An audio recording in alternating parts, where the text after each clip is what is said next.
అంచేత యాంటీబయాటిక్ మందు వాడితే రైట్. బ్యాక్టీరియా పూర్తిగా చనిపోయేంత వరకు వాడాలి. అప్పుడు ఈ ఇబ్బంది రాదు.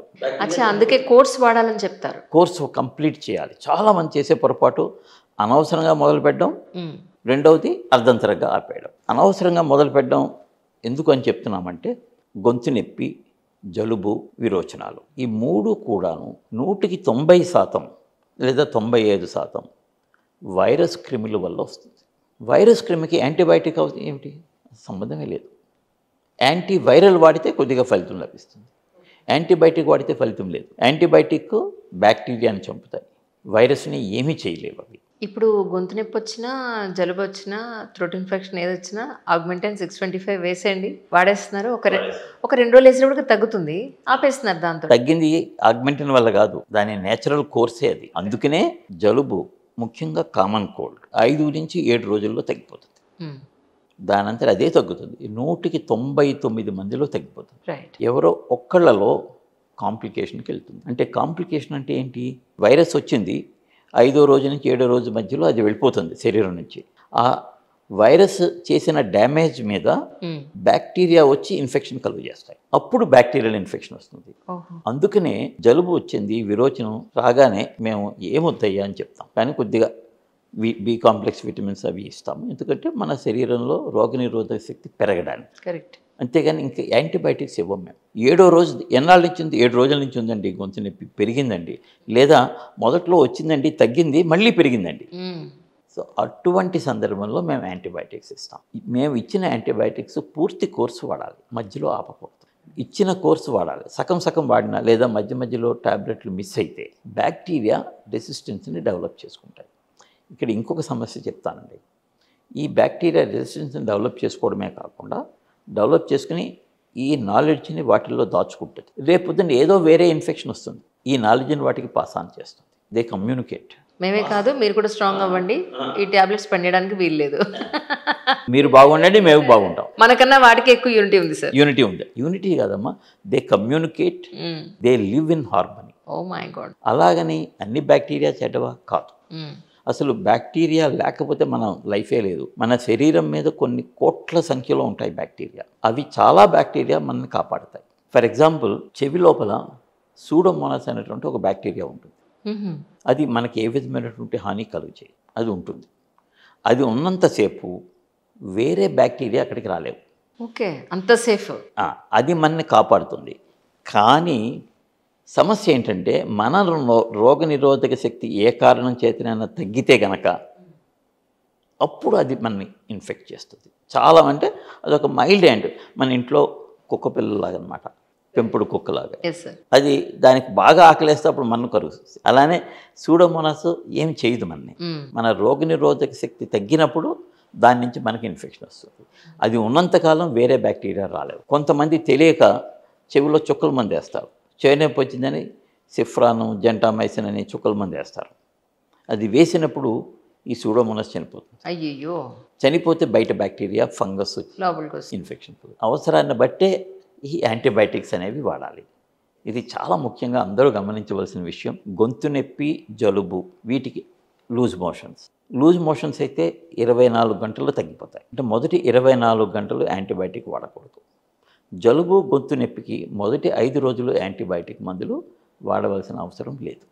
అంటే ఏదైనా రేర్ ఇన్స్టెన్సెస్, ఇందాక అనుకో 1% ఏదైనా డాక్టర్ లోపల చూసి ఇది బ్యాక్టీరియల్ ఇన్ఫెక్షన్, వైరల్ కాదు అన్నప్పుడు మాత్రమే యాంటీబయాటిక్ డాక్టర్ సలహా మీద మాత్రమే వాడాలి. ఎలా తెలుస్తుంది సార్ ఇది బ్యాక్టీరియా వైరల్ అనేది? అంటే బ్యాక్టీరియా అయితే కనుక చీము పడుతుందమ్మా. గొంతు లోపల చూసినప్పుడు చీము కనిపిస్తుంది మాకు, అప్పుడు మేము యాంటీబయాటిక్స్ ఇస్తాము. అదే వైరల్ ఇన్ఫెక్షన్ అయితే మొత్తం చర్మం అంతటా ఒకే విధంగా కంజెషన్, ఎర్రగా ఉంటుంది. రెండవది, వైరస్ చాలా ర్యాపిడ్గా స్ప్రెడ్ అవుతుందమ్మా. ఎలా మొదలైందండి అని అడుగుతాం. అంటే చెప్తారు, సరే 3 రోజుల క్రితం జలుబు వచ్చిందండి, 2 రోజుల క్రితం గొంతు నొప్పి వచ్చింది, ఇవాళ దగ్గు మొదలైందండి. అంటే ఎక్కడ మొదలైంది? లైనప్. ముక్కులో మొదలైంది, తర్వాత గొంతు వెళ్ళింది, అక్కడి నుంచి లంగ్స్కి వెళ్ళింది. సో ఇది వైరల్. బ్యాక్టీరియా అంత తొందరగా స్ప్రెడ్ కాదు. సో ఈ విధంగా మేము ఇది ఏమే ఇన్ఫెక్షన్ అనేది, హిస్టరీ ఈజ్ మోస్ట్ ఇంపార్టెంట్. ఉన్నదిన్నట్టుగా పేషెంట్ డాక్టర్కి చెప్పకపోతే కరెక్ట్ మెడిసిన్ రాదు. Oh my God. Of course మీరు ఎలాగో చెక్ చేస్తారనుకోండి, చెక్ చేసి వీళ్ళు చెప్పేది అబద్ధం నిజం కూడా మీరు చెక్ చేస్తారు. ఎంత ఇంపార్టెంటో పేషెంట్ మాకు నిజం చెప్పడం కూడా అంతే. అంతే ఇంపార్టెంట్. నిజంలో చాలామంది చేసే పొరపాటు ఏంటంటే దాన్ని ఏదో కొద్దిగా మసాలా యాడ్ చేసి యా. కొద్దిగా మాడిఫై చేసి చెప్తూ ఉంటారు. కొంతమంది ఏదో సింపతి కోసమని వేరే వేరే రీజన్స్ తోటి కొద్దిగా మారుస్తుంటారు. అలా మార్చకుండా చెప్తే కనుక మంచి డయాగ్నోసిస్ కరెక్ట్గా వస్తుంది. యాక్చువల్లీ థ్రోట్ ఇన్ఫెక్షన్ వచ్చిన చాలా మందిలో గొంతు పోతూ ఉంటుంది. అవును, అదెందుకు సార్? యాక్చువల్లీ ఎందుకు? సేమ్ ఇదే వైరల్ ఇన్ఫెక్షనే. ఆ, ఇప్పుడు ఇందాక చెప్పు, ముక్కు, గొంతు, మధ్యలో వాయిస్ బాక్స్, తర్వాత లంగ్స్. అదే గొంతు ఎలా పోతుంది అనేది అర్థం కావట్లేదు. గొంతు పోవడం అంటే ఇప్పుడు గొంతు లోపల ఏంటంటే వోకల్ కార్డ్స్ ఉంటాయి. వోకల్ కార్డ్స్ అంటే స్వరతంత్రులు తెలుగులో. తంత్రులు అంటే ఏంటమ్మా, అవి వైబ్రేట్ అవుతాయి. పేపర్ ఉంది, పొడిగా ఉన్న పేపరు ఇలా కొడితే సౌండ్ సౌండ్ వస్తుంది. వస్తుంది. అదే దాని మీద వాటర్ వేసి ఇలా కొడితే సౌండ్ రాదు. సౌండ్ రాదు. లోపల వాపు వచ్చినప్పుడు నీరు చేరుతుంది. నీరు చేరినప్పుడు వైబ్రేట్ కాదు, వైబ్రేట్ కాకపోతే సౌండ్ రాదు. ఓకే. సో గొంతు లోపల ఇన్ఫెక్షన్ వాయిస్ బాక్స్కి వెళ్ళినప్పుడు, స్వరతంత్రుల మీద వాపు ఏర్పడినప్పుడు వాయిస్ డౌన్ అవుతుంది. ఇప్పుడు ఇటువంటి పరిస్థితుల్లో ఏం చేయాలి అంటే చాలామంది మాట్లాడేస్తుంటారు, గుసగుసలాడుతుంటారు. అస్సలు చేయకూడదు. ఆహా. వాయిస్ రెస్ట్ ఇవ్వాలి. ట్రీట్మెంట్ ఏమీ లేదమ్మా, వైరల్ ఇన్ఫెక్షనే కదా, ఇది కూడా సాధారణంగా వైరల్ ఇన్ఫెక్షనే. ఏం treatment? No antibiotics, voice rest, వేడి నీళ్ళ ఆవిరి, ఈ రెండు చేస్తే మంచి ఫలితం లభిస్తుంది. 5 రోజుల్లో తగ్గిపోతుంది. ఓకే. ఓకే. అలా కాకుండా గుసగుసలాడినా, ఎక్కువ మాట్లాడినా సెకండ్ డ్యామేజ్ స్టార్ట్ అవుతుంది. ఇప్పుడు అలసిపోయిన గుర్రాన్ని కొడితే ఏమవుద్ది? కలిసిపోవడం తప్ప ఏముంటుంది. సో వోకల్ కార్డ్ అలసిపోయి ఉన్నాయి, అప్పుడు వాటిని ఇంకా పని చేస్తే మజిల్ వీక్ అవుతుంది. మజిల్ వీక్ అయినందువల్ల లోపల డ్యామేజ్ జరుగుతుంది. సో అంచేత ఈ వైరల్ ఇన్ఫెక్షన్ వల్ల వాయిస్ తగ్గినప్పుడు, గొంతు బొంగురిపోయినప్పుడు అబ్సల్యూట్ వాయిస్ రెస్ట్ ఇవ్వమంటాం. 5 రోజులు అస్సలు మాట్లాడదని చెప్తాం. Oh my God. అలా చేసినట్టయితే చాలా తొందరగా తగ్గిపోతుంది. క్యాన్సర్ రాని పార్ట్ లేదు ఈ రోజుల్లో అండి. ఈవెన్ నోటికి కానీ, నోట్లో రకరకాల చిన్న చిన్న మైన్యూట్ పాయింట్స్ కూడా మనం క్యాన్సర్ చూస్తున్నాం. వాట్ అబౌట్ చెవి అండ్ ముక్కు సార్? వీటికి కూడా ఏమన్నా చూస్తుంటామమ్మా, చూస్తుంటారా? చూస్తుంటాం. క్యాన్సర్ వస్తాయి. చెవులు ఎక్కడొస్తాయి, ముక్కులు ఎక్కడొస్తాయి sir? Where is a chance? Cancer అంటే ఏం లేదమ్మా, ఇప్పుడు ఒక కణం 2 కింద డివైడ్ అవుతుంది, మల్టిప్లై అవుతాయి. ఎవ్రీడే కొన్ని లక్షల కోట్ల కణాలు చనిపోతూ ఉంటాయి, కొత్తవి పుడుతూ ఉంటాయి. అంటే 1 2 కింద డివైడ్ అవుతుంది. ఎంతవరకు డివైడ్ అవ్వాలి? ఎన్ని చనిపోతున్నాయో అన్నే పుట్టాలి. రైట్. ఎదిగే వయసులో కొద్దిగా ఎక్కువ పుడతాయి, అప్పుడు మనకు బాడీలో గ్రోత్ వస్తుంది.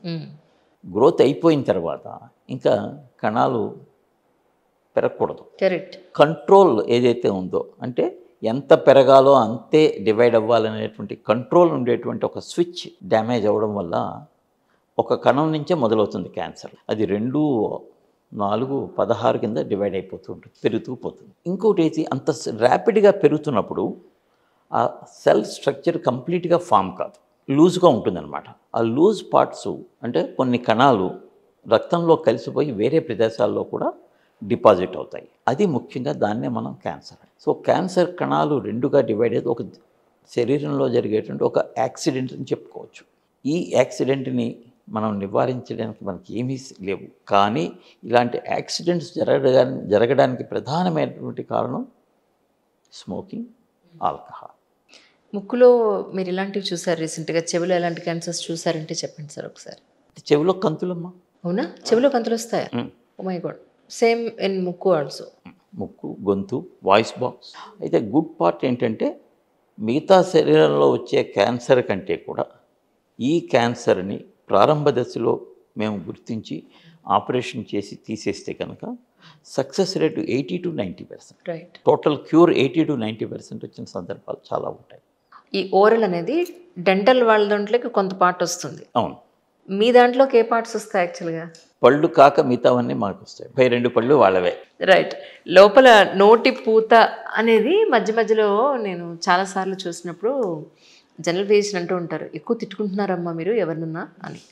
మిమ్మల్ని మీరు బాగా లోపలే ఎక్కువ దాన్ని ఏమంటారు అణిచేసుకుంటే, మీ థాట్ ప్రాసెస్ని, ఆవేశాలని, కోపాన్ని అణిచేసుకుంటే వస్తూ ఉంటాయి ఇలాగా అని అన్నారు ఒక రోజున. అబ్బాయి అలా ఏం లేదండి, శుభ్రంగా తిట్టేస్తాను అందరిని నేనున్నాను. సో నిజానికి నోట్లో పుళ్ళు రావడానికి ముఖ్య కారణం అంటే ఏం చెప్తారు సార్? ఒకటి విటమిన్ లోపం. ముఖ్యంగా ఇప్పుడు మనం తినే ఆహారంలో అన్కుక్డ్ ఫుడ్ ఉండాలమ్మా. ఎంత ఉండాలి? కనీసం 30% ఉండాలి. ఇంకోటి ప్రాసెస్డ్ ఫుడ్, అది అందులో అస్సలు ఉండవు వైటమిన్స్. అంటే ఒక చిన్న చెప్తామండి, మనం ఏదైనా ఫుడ్ బయట పెడితే 2 రోజుల్లో పాడైపోద్ది, రోజులో పాడైపోద్ది అంటే అది మంచిది. కరెక్ట్. ఇప్పుడు మీరు మనకి మార్కెట్లో దొరికే చిప్స్ లాంటివి ఉన్నాయి, ఎన్నాళ్ళన్నా పాడవవుగా అవి. ఆ ప్యాకెట్ ఓపెన్ చేయకుండా ఉంటే 6 నెలలన్నా బాగానే ఉంటాయి. ఎందుకు పాడవట్లేదు? అదే చిప్స్ మీరు ఇంట్లో చెయ్యండి, పాడైపోతాయి. నెక్స్ట్ డేకే వాసన వస్తుంది. ఒక 15 రోజులకి వాసన వస్తాయి. ఎందుచేత? ఆయిల్లో మనం ఫ్రై చేస్తాం, అది ఆటోమేటిక్గానే మెత్తబడిపోతాయి. That's a chemical. కెమికల్స్కి పాడవడం అనేది లేదు, ఫుడ్ పాడవుతుంది. So if you are eating chemicals, ఏమిటి తేడా అంటే ఈ కెమికల్ని కూడా ఆయిల్ నుంచే తయారు చేశారంటారు. ఏం చేస్తారు? ఈ ఆయిల్ నుంచి కెమికల్ తయారు చేసేటప్పుడు అందులో ఉండే ఇంగ్రీడియంట్స్ కొన్నిటిని తీసేస్తారు.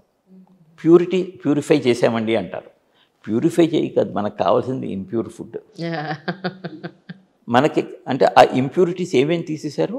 విటమిన్స్, మినరల్స్, మనకు తెలియని చాలా మైక్రో న్యూట్రియంట్స్ని అందులోంచి తీసేయడం వల్ల అందులో బ్యాక్టీరియా పెరగలేకపోవడం వల్ల ఆ ఫుడ్ పాడు కాదు. అంచేత అది మన ఆరోగ్యానికి మంచిది కాదు, మన శరీరానికి కావలసినటువంటి మైక్రో న్యూట్రియంట్స్, విటమిన్స్ రావు. అందుకనే ఆహారంలో 30% వండనటువంటి ఫుడ్ ఉండాలంటాం. అంటే మనం కీరా తినచ్చు, ఫ్రూట్స్ తినచ్చు, క్యారెట్. ఇంకా ఈ ప్రాసెస్డ్ ఫుడ్ అయితే కంప్లీట్గా తగ్గించుకోవాలి. ఈ 2 కారణాల వల్ల మన శరీరంలో బి కాంప్లెక్స్ విటమిన్స్ తగ్గినప్పుడు నోటి లోపల పుళ్ళు ఏర్పడతాయి. అది నోటి లోపల ఎందుకు ఏర్పడతాయంటే మన ఈ చర్మం రోజులో ఒకసారి మారుతుందమ్మా. అంటే ఈ చర్మం పోయి కొత్త చర్మం వస్తుంది. అంటే పైన ఒక కణం పోయి కొత్త కణం వస్తుంది. రోజుకి ఒక కణం వస్తుంది. నోట్ లోపల అరగంటకు ఒక కణం వస్తుంది. అందుచేత నోట్ లోపల కణాలు ఎక్కువ డివైడ్ అవుతూ ఉంటాయి కాబట్టి దానికి ఎక్కువ మినరల్స్, మైక్రో న్యూట్రియంట్స్, విటమిన్స్ కావాలి. సో మన శరీరంలో విటమిన్ లోపం ఏర్పడితే అది మొట్టమొదటిగా నోట్ లోపల బయటపడుతుంది. సో బి కాంప్లెక్స్ విటమిన్స్ ఎన్నాళ్ళని వేసుకుంటే చాలామంది సార్ మన ప్రతి నెలకే వస్తుందండి అంటారు. అమ్మ మీరు ఆహారంలో మార్పులు చేసుకోవాలి. ఏం చేయాలంటే ఇందాక అంటే ఉడకబెట్టేది వండని పదార్థాలు కనీసం 30% తీసుకోవాలి. ఫ్రూట్స్, వెజిటబుల్స్ వీలైనంత ఎక్కువగా తీసుకోవాలి. మన నోట్లో, మన బాడీలో ఎక్కడా లేనండి బ్యాక్టీరియా ఉంటుంది అని అంటూ ఉంటారు. ఎస్. మరి ఆ బ్యాక్టీరియా టు బి ఫ్రాంక్ పిల్లలకి ముద్దు పెట్టేస్తాం, ఒక రియల్ లైఫ్లో ప్రాక్టికల్గా ఒకళ్ళ నుంచి ఒకళ్ళకి ఎక్స్చేంజ్ అయ్యే విధంగా మనం చాలా పనులు చేస్తాం. ఎలా హెల్దీ అది యాక్చువల్గాను? అది కావాలి. Is it? ఎస్.